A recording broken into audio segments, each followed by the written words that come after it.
Hi all welcome to SRK creations. మీరు చూస్తున్న ఈ దేవాలయం పెద్దమ్మ తల్లి దేవాలయం అండి. భక్తులు కోరిన కోరికలు తీర్చే కల్పవల్లి ఈ జూబ్లీ హిల్స్ పెద్దమ్మ తల్లి.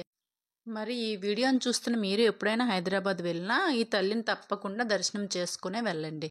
ఎందుకంటే కోరిన వారిని కరుణిస్తుంది, అడిగిన వారికి వరమిస్తుంది ఈ తల్లి.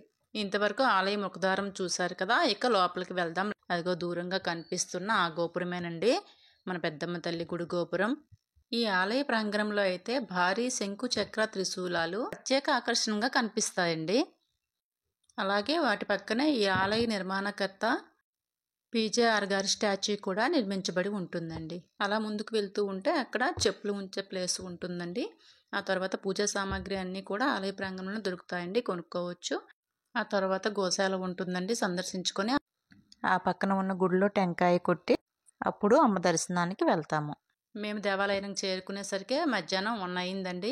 1కి అయితే టెంపుల్ని క్లోజ్ చేస్తారు. మళ్ళీ ఈవినింగ్ 3కి ఓపెన్ చేస్తారండి.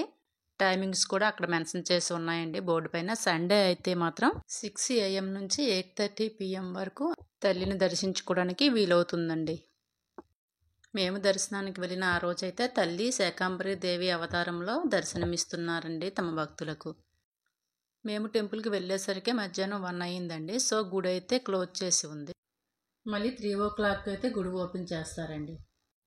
ఇంతలో ఆలయ ప్రాంగంలోనే కాస్త దూరంలో వసతి గృహం అనే హెడ్డింగ్ కనిపించిందండి. అక్కడ ఏముందో కాస్త వీడియో షూట్ చేసి మన ఆడియన్స్కి అండ్ మన సబ్స్క్రైబర్స్కి కూడా కాస్త ఇన్ఫర్మేషన్ ఇవ్వచ్చు కదా అని వీడియో షూట్ చేసామండి వెళ్ళి. అక్కడైతే వసతి గృహాలు అని ఎక్కువ షెడ్లు ఉన్నాయండి. దూర ప్రాంతాల నుంచి వచ్చే భక్తులైతే కోళ్ళు మేకలను కూడా మొక్కుబడులు చెల్లించి అక్కడే వండుకుని తిని వెళ్తున్నారండి. అలాగే అక్కడ వంట పాత్రలు కూడా రెంట్కి ఇస్తున్నారండి. ఏ వంట పాత్రకి ఎంత అమౌంట్ రెంట్ అనేది కూడా అక్కడ బోర్డుపై మెన్షన్ చేసి ఉంటుందండి. ఈ టెంపుల్కి ఈజీగా అయితే మెట్రో ట్రైన్లో వెళ్తే చేరుకోవచ్చండి. మేమైతే దిల్సుఖ్ నగర్లో ఉన్న మా బ్రదర్ ఇన్ లా వాళ్ళ ఇంటి నుంచి మెట్రో ట్రైన్లో ఈ ఆలయానికి వెళ్ళామండి. అలాగే ఈ వీడియో మీకు నచ్చినట్లయితే please like, share, subscribe my channel.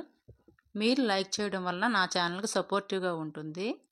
అందువలన తప్పకుండా లైక్ చేయండి. Thank you for watching. Thank you for all. ఇదిగోండి మన వీడియోలో కనిపించిన ఈ వంట పాత్రలనే వచ్చిన భక్తులు వండుకొని తినడానికి రెంట్కి ఇస్తున్నారండి. ఏ పాత్రకి ఎంత రెంటో అనేది కూడా ఆ బోర్డుపై మెన్షన్ చేసి ఉంది. అమ్మవారికి దర్శనానికి వచ్చిన భక్తులు సాంప్రదాయ దుస్తుల్లో మాత్రమే రావాలని కూడా బ్యానర్ పెట్టి ఉంచారండి ఈ గుడి దగ్గర.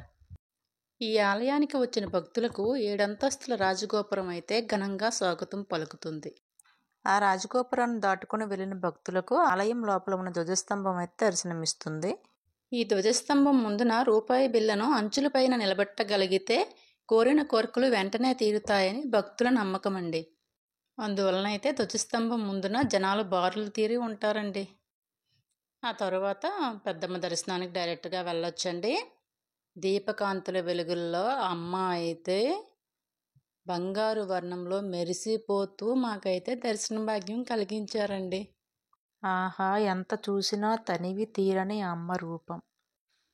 అలా తల్లి దర్శనం అయిన తర్వాత ప్రసాదం కౌంటర్ వద్దకు వెళ్ళి లడ్డు ప్రసాదం ఇంకా కొన్ని అమ్మ ఫోటోలు కొనుక్కొని అదిగో చూడండి సింహద్వారం ఎదురుగా మెట్రో లైన్ కనిపిస్తుంది కదా, మళ్ళీ మేము మెట్రో ట్రైన్లో దిల్సుఖ్ నగర్కి తిరుగు పయనం అయ్యామండి.